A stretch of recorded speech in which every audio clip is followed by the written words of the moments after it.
Bonjour à tous, ravi de vous retrouver dans Smart Job, votre rendez-vous emploi, RH, débat, analyse, expertise et vos rubriques habituelles évidemment. Bien dans son job aujourd'hui, on parle de l'art de la délégation, l'art de déléguer lorsqu'on est manager. Et on va en parler avec Flaubert Vuillier, le fondateur de la manufacture RH. Grand entretien dans le cercle RH. Qu'est-ce que la détermination? Vous voyez de quoi je parle? Les déterminés.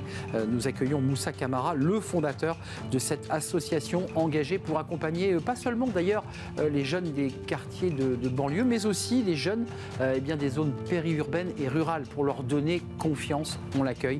Il sort un livre déterminé. Et puis on terminera avec le livre de Smart Job, Devenir badass au travail. Lucie Quillet, qui est autrice, coach et conférencière, nous expliquera l'objet de ce livre, l'idée d'émanciper les femmes, de leur redonner confiance. On en parlera. Et c'est le livre de Smart Job à la fin de notre émission. Tout de suite, c'est bien dans son job.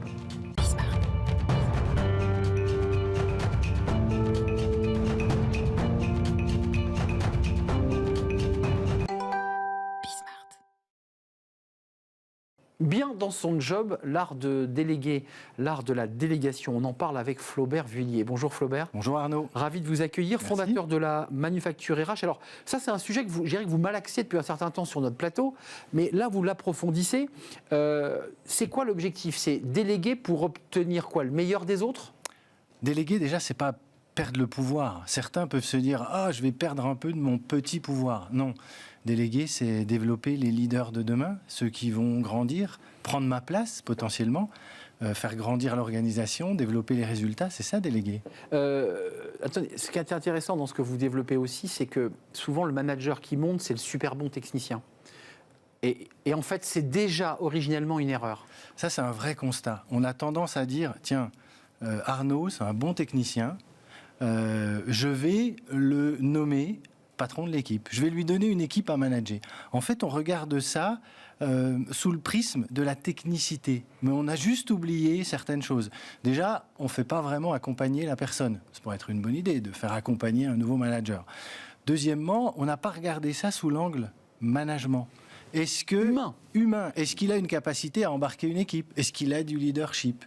C'est déjà sous cet angle-là qu'il faut se dire, OK, lui, on va l'accompagner pour qu'il devienne manager. En tout cas, il y a une détection autour de certains critères, autour de l'humain, et pas uniquement parce qu'il est parfait sur le plan technique.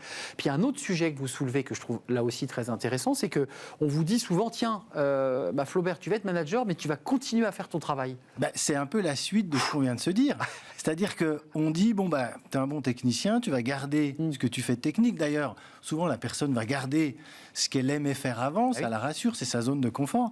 Et puis, en gros, elle va en déduire, OK, je vais manager après le reste.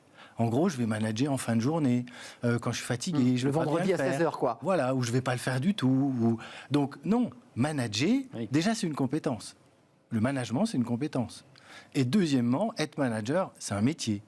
Être manager, c'est un métier, mais vous soulevez le débat de la délégation, parce que manager implique pour vous, dans votre analyse, le fait qu'on délègue. Exactement. Ça veut dire quoi, déléguer? Déléguer, ça veut dire faire confiance en la personne qu'on a en face, ça veut dire lui confier des responsabilités, ça veut dire lui parler du résultat. Être concentré sur, voilà ce que je vais attendre de toi, faire appel à son intelligence, faire appel à son désir de bien faire. C'est ça, déléguer. La confiance. Est-ce qu'il y a des indicateurs de performance? Parce que vous nous dites que c'est un métier, ce qui n'est pas tout à fait vrai quand on regarde la réalité d'une entreprise, pour les raisons que vous évoquez. C'est quoi les indicateurs de performance d'un manager? Parce que lui aussi, il est noté par un supérieur qui va observer ses qualités ou ses défauts. C'est quoi les indicateurs? Déjà, moi, je trouve qu'il y a un très bon indicateur pour détecter. C'est un détecteur à très bon manager. Alors, c'est assez paradoxal ce que je vais dire, mais on note qu'un manager est très bon quand il n'est pas là. Parce qu'en fait, les choses continuent de très bien fonctionner en son absence. Il a organisé les choses, il a développé les personnes, il a créé les process, il n'a pas besoin d'être là. Attention, certains vont dire « Ah ben c'est bon, donc on peut se passer de lui ». Super job. Ouais, super job. Non, sauf que lui, pendant ce temps, il est en train de travailler sur demain, l'avenir, comment on peut améliorer l'existant, prendre aussi un peu de temps pour lui, parce que c'est un marathon, pas un sprint. C'est aussi à ça qu'on note qu'un manager est très bon. Et j'entends quand même dans ce que vous nous dites, qui paraît comme ça un peu inversé, c'est qu'il faut qu'il prenne du temps pour l'autre aussi, pour lui, mais aussi temps d'écoute, temps de partage. C'est essentiel. Temps d'écoute, temps de partage, temps de confiance. Déléguer, c'est quoi? C'est semer une graine qu'on va arroser de confiance, nourrir d'autonomie. Mais la confiance, quand on délègue, c'est aussi la confiance en soi. Moi, manager, parfois, certains vont se dire, je ne vais pas déléguer parce que s'il le fait mieux que moi, d'ailleurs, il va souvent le faire différemment de moi. Au début, ça peut heurter un peu, mais il va peut-être potentiellement le faire mieux que moi. Tant mieux. Un bon manager, c'est un chef d'orchestre, c'est pas le meilleur pianiste, le meilleur guitariste, c'est le chef d'orchestre. Et il y a aussi une chose qu'il faut bien comprendre quand on délègue, c'est la différence entre dépenser et investir. On ne dépense pas du temps, on investit du temps dans l'autre pour qu'ensuite, lui puisse faire, lui puisse prendre la responsabilité et que nous, on puisse passer à autre chose. Ça veut dire quand même que dans le choix originel, pour boucler notre échange, dans le recrutement, il faut qu'il y ait un paramètre autour de « j'ai besoin de quelqu'un qui soit bien posé sur ses pieds, qui psychologiquement est solide et sait gérer son ego », parce que c'est jamais simple, ça. C'est jamais simple, surtout que souvent, parfois, on a tendance à prendre une personne de l'équipe pour la nommer manager de la même équipe. Donc là aussi, oui. Ça entraîne parfois quelques... Moi, j'aurais pu le faire aussi. Pourquoi ils l'ont nommé lui? Voilà. On l'entend, ça. Je ne vais pas lui faciliter la tâche. D'où le fait de trouver la bonne personne, de l'accompagner et de vraiment, en amont, en effet, voir son potentiel à gérer une équipe et à faire confiance et à déléguer. Donc, ne pas utiliser les critères traditionnels qu'on évoquait au début pour choisir le manager. Pas que sur les éléments. Pas que sur la technique, mais beaucoup sur ce leadership et cette faculté à être un entraîneur entraînant. Un entraîneur, c'est le mot. Voilà. C'est ça. Capable exactement. de regarder les joueurs se déplacer sur le terrain. Et de jouer, et de les faire jouer au bon poste. Et de faire... On n'a jamais 11 Zinedine Zidane dans une équipe. En revanche, on doit composer avec les forces et les faiblesses de chacun. Et c'est ça, la faculté d'un manager. Merci Flaubert Vuillier d'être venu nous rendre visite et nous avoir éclairé sur ce sujet. Je sais que c'est un sujet qui vous tient très à cœur. Fondateur de la Manufacture RH. Merci Arnaud. À très très bientôt. Le Cercle RH, c'est un grand entretien avec une personnalité incroyable. Il sort un livre déterminé. Il a créé les déterminés pour permettre à des jeunes et des moins jeunes d'ailleurs de prendre leur place dans notre société. Ils viennent de quartiers de banlieue, mais pas seulement d'ailleurs, de zones rurales. Ils sont jeunes, parfois un peu perdus, un peu déconnectés. Moussa Camara leur redonne la confiance. On en parle avec lui. Il est notre invité dans le Cercle RH.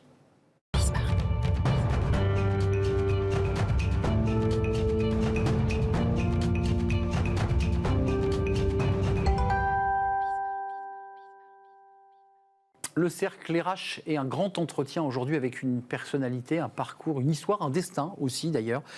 J'ai le plaisir d'accueillir Moussa Camara. Bonjour Moussa. Bonjour. Comment allez-vous? Très bien, et vous? Moi je vais très très bien parce que j'ai lu votre livre et d'abord j'ai adoré ce livre Déterminé, comment on s'en sort, les presses de la cité, parce que vous racontez à la fois votre vie, votre parcours et vos engagements. Avant de rentrer dans le livre, de raconter plein de choses que vous nous décrivez sur le regard qu'on porte sur les banlieues, la manière dont les jeunes aussi se stigmatisent eux-mêmes, s'empêchent. Un mot sur la loi immigration. Elle est au Sénat, vous avez vu l'actualité, régulariser les sans-papiers pour résoudre le problème des pénuries de main-d'œuvre dans des secteurs en tension, le BTP, la restauration. Comment vous la regardez cette loi? Est-ce que vous dites, c'est peut-être pas une mauvaise idée de régulariser les sans-papiers?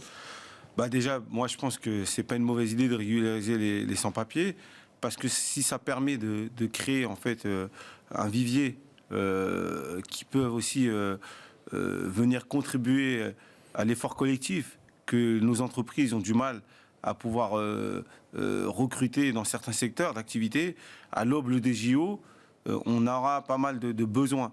Et qu'est-ce qu'on fait de cette immigration qui est présente sur notre territoire?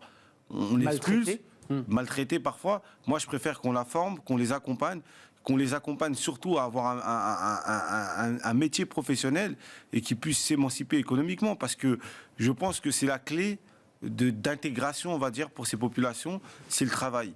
Et aujourd'hui, les entreprises, je pense qu'elles sont prêtes à faire ce choix. Maintenant, il faut que le gouvernement et les responsables politiques puissent prendre les bonnes décisions, parce qu'à un moment donné, on ne peut pas... la population, dans 30, 40, 50 ans, il y aura plus de seniors que de jeunes. Donc si on ne compte pas aussi sur une immigration plus jeune qui peut aussi prendre le relais sur un certain nombre de secteurs d'activité, pas que dans des métiers à tension, mais sur plein de secteurs d'activité, Clairement. c'est mieux que de les laisser sans projet et sur le territoire à rien faire, quoi. C'est un sujet politique, hein, vous le concédez, parce C'est un qu'on sujet en parle sur le politique. plan économique, mais on voit tout de suite le Bien débat sûr. politique. C'est un appel d'air à l'immigration, Exactement. c'est une manière de faire venir plus d'immigrés. Après, les débats politiques, moi, je les laisse pour les plateaux télévisés, mais bon, moi, Vous je êtes suis sur un le plateau terrain. télé, hein, Moussa, là. Ouais, mais moi, je suis sur le terrain et je vous parle de ce que je connais et de ce que je parle.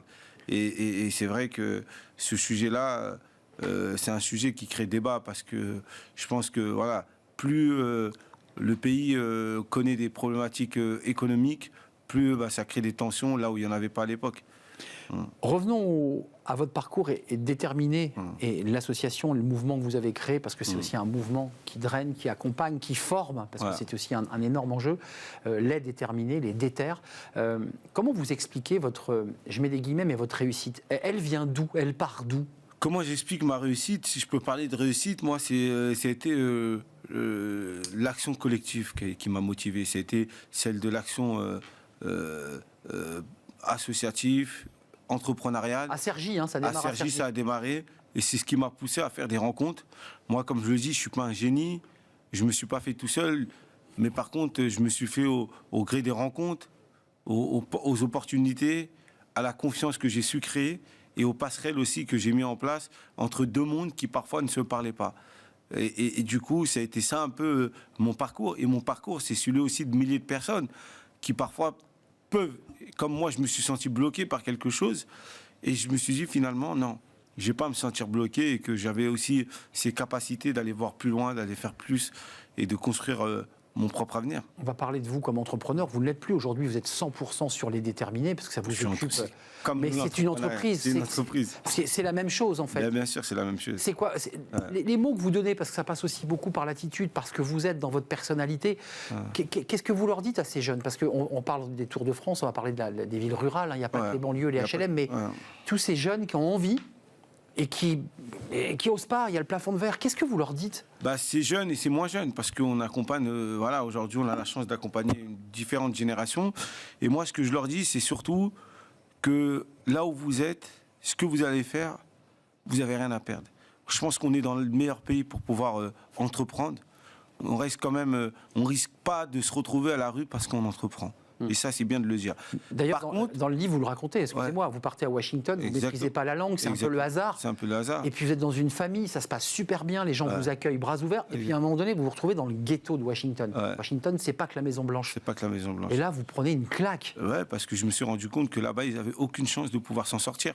Et moi, là où j'ai fait pas mal de quartiers en France, je me suis jamais retrouvé dans la même condition. Et ce que j'ai vu là-bas, et dans la première puissance mondiale, aux États-Unis. Alors j'ai relativisé beaucoup de choses et je me suis dit, bon, c'est vrai qu'il y a des difficultés, il y a des inégalités, il y a un taux de pauvreté qui existe dans notre pays. Mais c'est pas le ghetto de Mais Washington. c'est pas le ghetto de Washington. Et quand même, il y a un modèle social qui permet à ceux qui veulent quand même s'en sortir de pouvoir y arriver.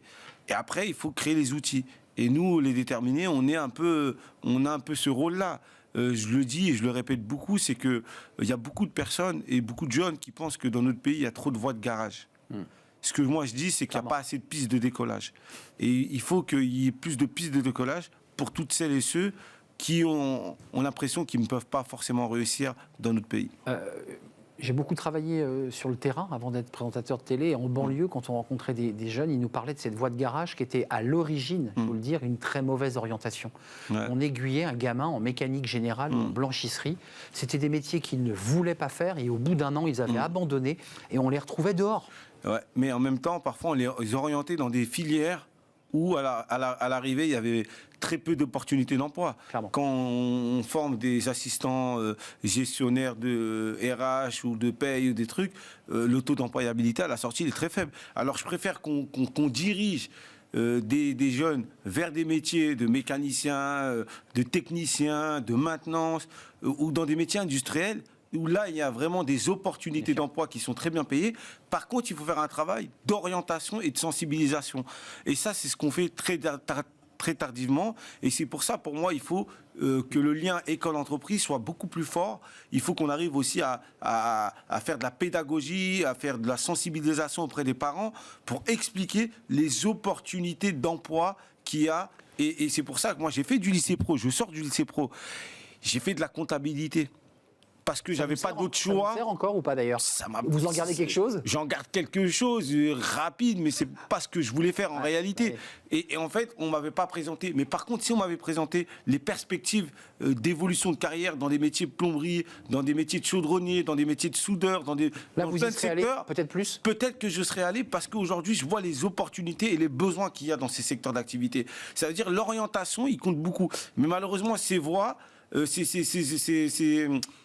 filières, ils sont vus comme des filières d'échecs, des voies de garage, des choses que quand vous allez, c'est pas valorisé, c'est pas valorisant. Et du coup, il faut aussi qu'on arrive à changer le narratif de ces filières. Fermer les filières où il y a peu d'attractivité d'emploi et ouvrir et sensibiliser et faire de la pédagogie en mettant ces jeunes très tôt dans les entreprises pour qu'ils aillent rencontrer, de faire le lien, d'avant de choisir une filière, de découvrir ce que les opportunités d'évolution de carrière. C'est des métiers où on peut commencer au premier niveau de qualification et finir responsable.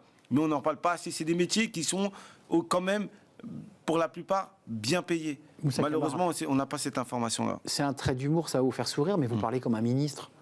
Vous êtes déjà engagé. Vous avez une vision globale du système. Non, mais sincèrement, est-ce que c'est quelque chose qui vous tente de dire, après tout, j'ai tellement expérimenté avec les déterminés en zone rurale, en zone urbaine, j'ai tellement donné que j'ai une vue globale. Vous l'avez, cette vue? Oui, j'ai la vue globale. Pourquoi? Parce que je suis sur le terrain et je pense qu'il ne faut pas être seulement politique pour avoir une vue globale. Et au contraire, moi, je suis quelqu'un qui m'intéresse un peu à plein de sujets qui peuvent aussi répondre, et je peux répondre avec ce que je porte, la structure que je porte avec les déterminés, à des problématiques très concrètes avec des solutions. Et c'est ça mon projet des déterminés, c'est au-delà d'être un entrepreneur et créer son business, c'est être entrepreneur et patron de sa propre vie. Et ça, c'est dans cette démarche que nous, on essaye de mettre les personnes qui viennent nous voir chez les déterminés. Page 48, on va parler de la zone rurale, mais dans le livre, j'ai été aussi touché lorsque vous racontez votre retour au Mali. Où vous découvrez le lieu de vie de vos parents. Là aussi, c'est comme le ghetto de Washington. Là, vous prenez aussi une claque. Pas d'eau, pas d'électricité. Une vie, pour le moins, très modeste. Mais en fait, ça a été moins violent que le ghetto de Washington. Pourquoi? Parce que mes parents sont originaires du Mali. Ils sont arrivés dans les années 70, ils n'avaient parlé pas la langue, mais ils se sont insérés professionnellement. Ils ont toujours travaillé. Moi, depuis que je suis petit, j'ai toujours vu mes parents travailler. Vous voyez qu'on revient sur la loi immigration. Ils se sont cassés le dos et finalement, ils ont élevé leur enfant. On s'en est pas plus, on s'est plutôt bien sortis. Moi et mes frères et sœurs, pas mal sortis. Et du coup, mais comme c'était un pays pauvre, il y avait la pauvreté partout. Et on ne voit pas, c'est comme moi, quand j'ai grandi dans mon quartier, je ne savais pas que j'étais de famille modeste. Parce que, généralement, avec les gens avec qui je vivais, on vivait tous dans les mêmes conditions. C'est quand j'ai changé de collège que je me suis rendu compte que finalement, les gens avaient des maisons, avaient des choses que moi, je n'avais pas. Et c'est là où je me suis senti, j'ai pas tout, en fait. On voit la différence. On voit la différence. Et c'est pareil aux US, dans la première puissance mondiale, où vous voyez des gens qui arrivent à des postes de responsabilité, et des gens qui meurent dans la rue. Et à 10 minutes en voiture, vous voyez des gens qui vivent dans une souffrance. Cette femme... Et c'est difficile, quoi. Vous dites, en sillonnant la France, page 48, j'ai rencontré des centaines de gens qui n'avaient pas grandi dans une cité HLM de la banlieue parisienne, mais qui vivaient la même vie que moi. Et ça, c'est très intéressant d'ouvrir aussi les zones dites périurbaines et rurales, où il y a des jeunes, issus de l'immigration ou pas d'ailleurs, qui sont seuls au monde, perdus. Et souvent, on essaie d'opposer les territoires. Souvent, c'est un débat où on oppose les banlieues, les zones rurales. Moi, je dis dans le livre, en fait, banlieue et zones rurales, même combat. Même combat parce que c'est les mêmes souffrances. C'est l'isolement ? C'est l'isolement, c'est très peu de mobilité sociale, très peu d'opportunités de pouvoir sortir de son assignation à résidence, comme le dit le président de la République. Mais en réalité, c'est les mêmes problématiques. Sauf que quand on va sur ces territoires, quand on va dans ces villages, et qu'on tend la main, qu'on tire ceux qui peuvent venir et ceux qui veulent venir, mais quand on regarde les résultats derrière, c'est le même résultat finalement. C'est des gens à qui on a redonné de la confiance, c'est ça. On a redonné de la dignité et on a mis de la proximité, on a mis de l'humain dans le rapport avec eux. Et tout de suite, ça change les personnes. Et moi, des exemples, il y en a des milliers. Des gens comme ça que j'ai vus, ils arrivaient, ils n'avaient pas forcément confiance en eux, où ils se posaient pas mal de questions, comme des gens qui avaient confiance, mais qui pensaient que la réussite n'était pas pour eux. Finalement, quand on fait casser ces barrières, on fait tomber ces a priori, ça crée des résultats positifs. Avant de nous quitter, Moussa Camara, les déterminés, on l'a bien compris, parce que c'est vraiment une entreprise au service des autres. Je suis un jeune, j'ai 18 ans, je veux pousser la porte des déterminés, je fais quoi? Je vais sur Internet? Internet, vous candidatez chez les déterminés. Actuellement, on lance la promo nationale. C'est une promo qui est ouverte à Toulouse et à tous. Ça sera lieu en Ile-de-France. C'est gratuit, c'est pendant 6 mois. C'est vraiment ouvert à tous ceux et celles qui veulent se lancer dans un projet entrepreneurial, qui ne savent pas par où commencer, qui ont un projet, qui veulent se développer. Ils candidatent, c'est en ligne. Ils seront contactés, ils seront appelés et reçus. Alors vous avez plein d'ambassadeurs, mais juste un mot quand même, c'est important de leur dire. Il y a beaucoup de jeunes dans les quartiers qui, globalement, voyant qu'ils n'arrivent pas à accéder à l'emploi, se disent, moi, j'ai pas d'autre issue que de créer ma boîte. C'est vrai, ça? Ouais, c'est une tendance qui est là, qui a toujours existé depuis longtemps. Moi-même, j'ai été dans ce cas-là. Quand je crée ma première boîte à 20 ans, c'est parce que je me vois pas dans un job classique, parce que j'ai pas de diplôme, les portes n'étaient pas forcément ouvertes. Donc l'opportunité que j'ai eue de créer ma boîte, je l'ai saisie automatiquement, même si je n'y connaissais rien du tout dans la création d'entreprise. J'avais pas forcément de modèle d'entrepreneur dans ma famille et dans mes proches, mais je me suis lancé quand même. Et ça a été aussi la clé de ma réussite. La promo est ouverte, allez-y, parce que c'est une formation accompagnée par des spécialistes et des experts. Moussa Camara, dans 10 ans, c'est un peu facile ce que je vais vous dire, mais vous êtes jeune, vous voyez où dans 10 ans? J'ai du mal à me voir l'année prochaine déjà, mais dans 10 ans, j'espère que voilà, je ferai autre chose. Je ferai, oui, parce que moi, comme je l'ai dit, les projets comme ça, comme les déterminés, je les porte parce que c'est au service du public, du bien commun. Et l'objectif qu'on a aujourd'hui, c'est à plus d'1 millier de personnes accompagnées. On essaie de faire x5 dans les 5 prochaines années et de structurer tout ça. C'est un écosystème qui est partout en France. Le bateau vogue. Donc, là, aujourd'hui, à l'heure actuelle, c'est de construire pour faire en sorte que même si demain je suis plus là, que les déterminés, s'il y a encore des besoins, puissent encore exister. Donc j'entends que dans 10 ans, je ne sais pas où je vais me retrouver. Ouais. J'entends quand même qu'il y a chez vous l'esprit d'entreprise quand même. Il y a quand même l'entrepreneur qui est là, quoi. Je suis passionné par ça. Pourquoi? C'est quelque chose qui me prend. Moi, j'aime bien être au tout début d'un projet, de créer, que ça parte de rien, de mettre les bonnes personnes autour de la glaise projet, pour faire une statue, quoi. On essaye de le porter là où il faut le porter. Et ça, c'est le côté le plus challengeant d'un projet de création d'entreprise. C'est pour ça que je dis beaucoup aux entrepreneurs qui se lancent, vous êtes en train de vivre les meilleurs moments de la création d'entreprise, au démarrage. Et pour ne pas dire de votre vie. Pas de votre vie, mais de votre entreprise. Voilà. Merci. Merci Moussa Camara. Déterminé, lisez ce livre parce que c'est à la fois des exemples concrets de l'action menée par les déterminés, puis c'est aussi la vie de Moussa Camara qui nous dévoile avec beaucoup de pudeur et avec beaucoup d'authenticité. Les presses de la cité, le livre est sorti il y a quelques mois maintenant, Les déterminés. Merci Moussa Camara. Merci beaucoup de nous avoir rendu visite. On termine notre émission avec Fenêtre sur l'emploi et on accueille notre invité.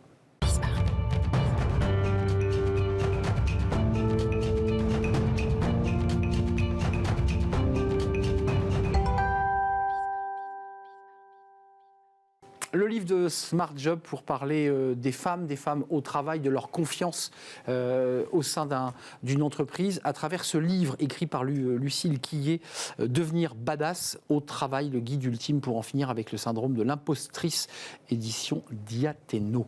Bonjour Lucille. Bonjour. Je suis très heureux de vous accueillir. D'abord, juste un mot. Badass comme ça.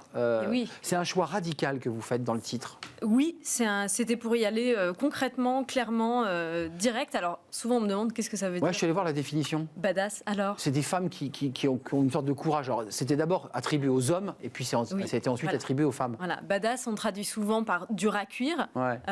Pour moi, badass, c'est ne plus s'excuser, ne plus attendre les autorisations, prendre sa place, défendre ses intérêts, et ne pas avoir peur de déplaire aux autres aussi. Donc voilà, c'est être un peu plus prétentieux et un peu plus égoïste. Mais vous êtes badass ?